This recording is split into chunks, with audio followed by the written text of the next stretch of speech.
আচ্ছা যাও, ফুকু ভাইয়ের বউ 5,000 টাকা শাড়ি কিনছে, আমি তোমার 8,000 টাকা শাড়ি কিনে দেম। ওহন খুশি আছো তো? হইব থাক, তুমি খালি কবি। তোমার এই মুখান যদি না থাকতো তো কোনদিন তোমার ফিরফা টাইম না নিল গা হইলে। गजब बेइज्जती है।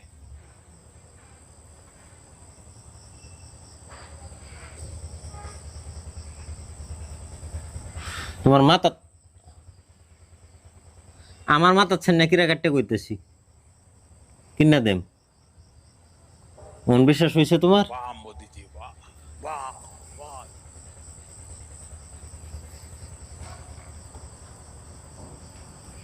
ভাবি শাড়ির রঙের লগে মিলে হেরে স্যান্ডেলও কিনছে এক জোড়া, যে সুন্দর দেখা যা।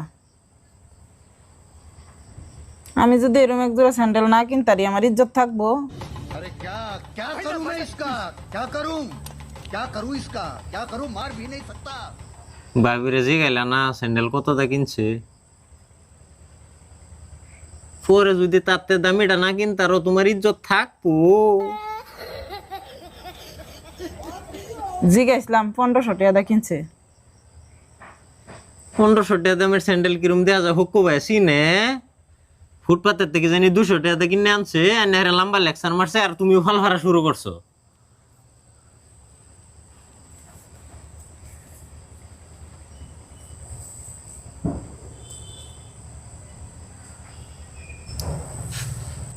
আচ্ছা যাও, তোমারে বাটার শোরুমেতে সুন্দর দেখে চামড়ার স্যান্ডেল কিনা দেন।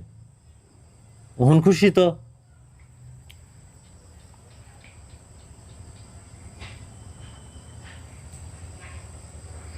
কিছুদিন আগে কুদ্দু ভাইয়ের বউয়ে স্বর্ণের এই মোড়া মোড়া বালা বানাইছে, उठा ले रे दे। তার লগে তো আমি জিতবার পাইলামই না। শর্মের টেলে তার লগে ফোন করাই বাদ দিছি। স্ট্যাটাস মিলে না চল তাহলে ইজ্জত থাকে, শরম করে না?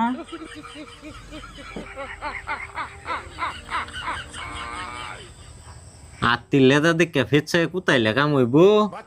রাজার লগে হাজা দরবার যাও।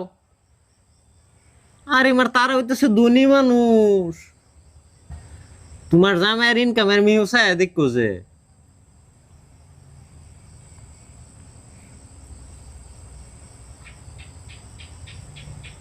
তুমি হিন্দা কম্পিটিশন দিতে দিতে হিন্দা আমার দফা ঠান্ডা।